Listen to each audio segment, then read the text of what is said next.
La tragedia en la cultura, por Ernst Cassirer. 6.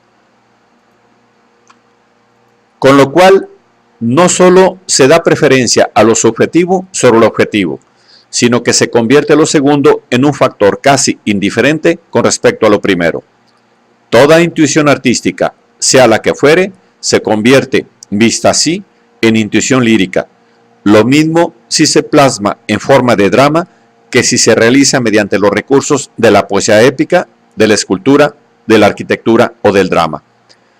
Desde el momento en que la individualidad de la intuición equivale a la individualidad de la expresión, puesto que esa pintura difiere de otra, tanto como puede diferir de una poesía, y siendo así que tanto la poesía como la pintura no son valiosas precisamente por los sonidos que hacen vibrar el aire o por los colores que se refractan bajo la acción de la luz, sino por lo que tiene que decir al espíritu, no tiene razón de ser aducir los medios abstractos de expresión para construir una serie de géneros o clases.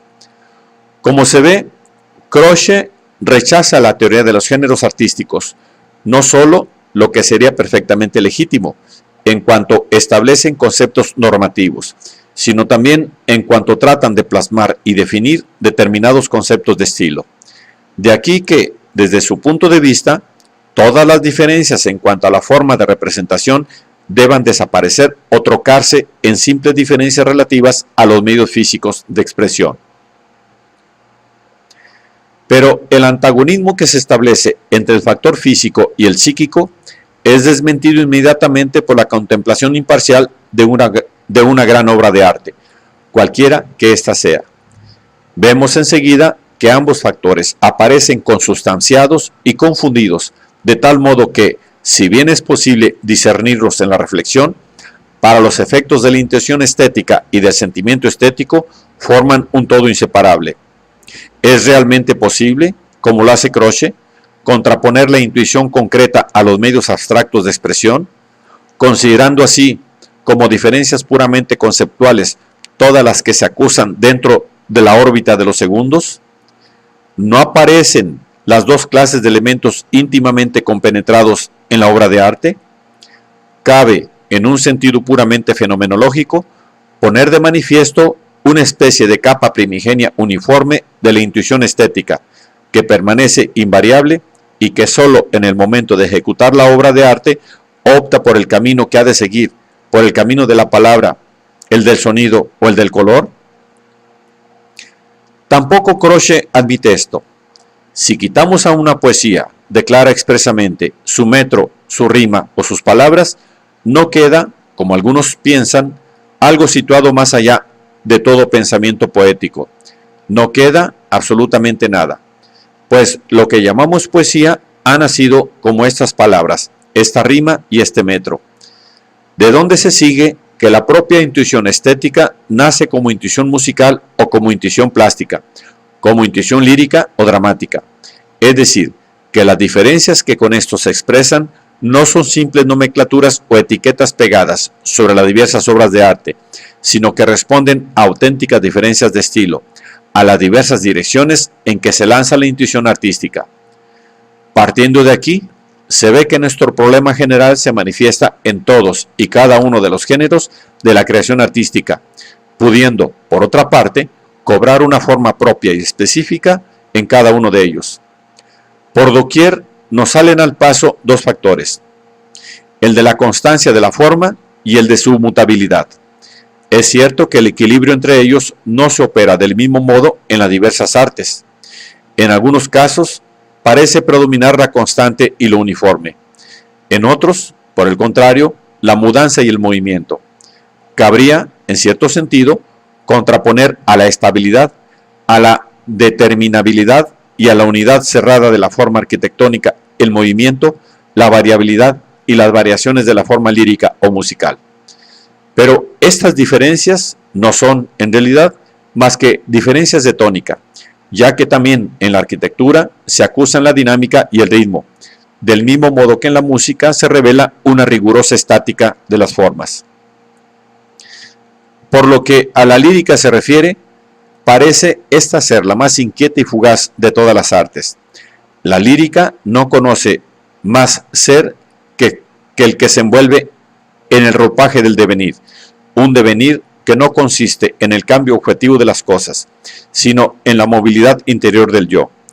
Lo único que aquí parece retenerse es el tránsito mismo, el ir y el venir, el aparecer y el desaparecer, la resonancia y el apagamiento de las más delicadas emociones y de las más fugaces voces del alma.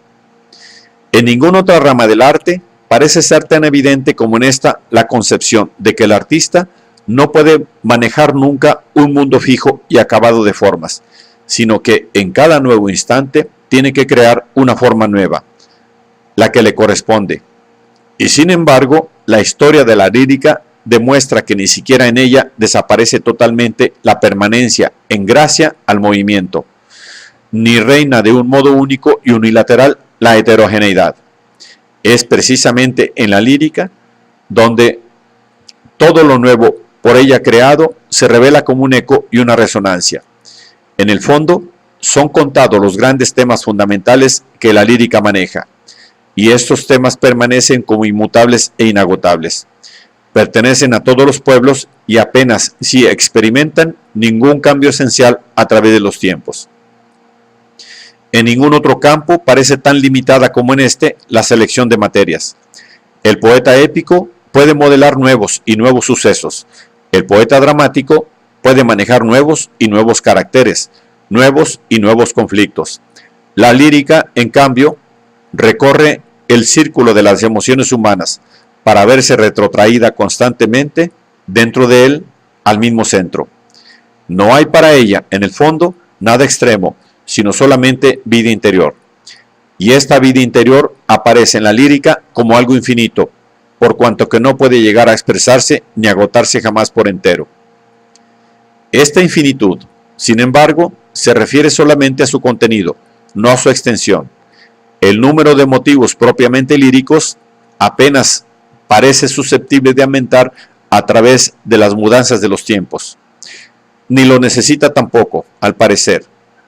Y es que la lírica se sume constantemente en las formas naturales de la humanidad, hasta en lo más íntimo, en lo más individual, en lo que solo ocurre una vez, siente el eterno retorno de lo igual. Le basta con un determinado círculo de objetos para hacer que brote de él, como por encanto, toda la riqueza de la emoción y de la forma poética. Constantemente nos encontramos en la lírica con los mismos temas y las mismas situaciones humanas prototípicas: el amor y el vino, la rosa y el ruiseñor, el dolor de la separación y la alegría del encuentro, el despertar y la agonía de la naturaleza. Todos estos temas reaparecen y se repiten incansablemente en la poesía lírica de todos los tiempos. Por tanto, también en la historia de la lírica se advierte el peso de la tradición y de lo convencional, y hasta podríamos decir que con una fuerza especialmente grande. Sin embargo, todo esto es eliminado y superado cuantas veces, a lo largo de los siglos, aparece un gran poeta lírico. Tampoco estas figuras, es cierto, suelen extender considerablemente el círculo de los temas y los motivos líricos. Goethe no se percata para recurrir a la lírica de todos los pueblos. Goethe no se recata para recurrir a la lírica de todos los pueblos y de todos los tiempos, tanto en la selección de los motivos como en la de las formas de su poesía. Las elegías romanas y el diván occidental-oriental demuestran lo que para él significaban estas reminiscencias y repercusiones de la lírica de otros pueblos. Y, sin embargo, ni en aquellas elegías escuchamos precisamente el lenguaje de un cátulo o de un propercio, ni en este otro poema la luz de un afis. Escuchamos única y exclusivamente la voz de Goethe, el lenguaje de aquel momento único e incomparable de la vida que supo presionar magistralmente en estos versos.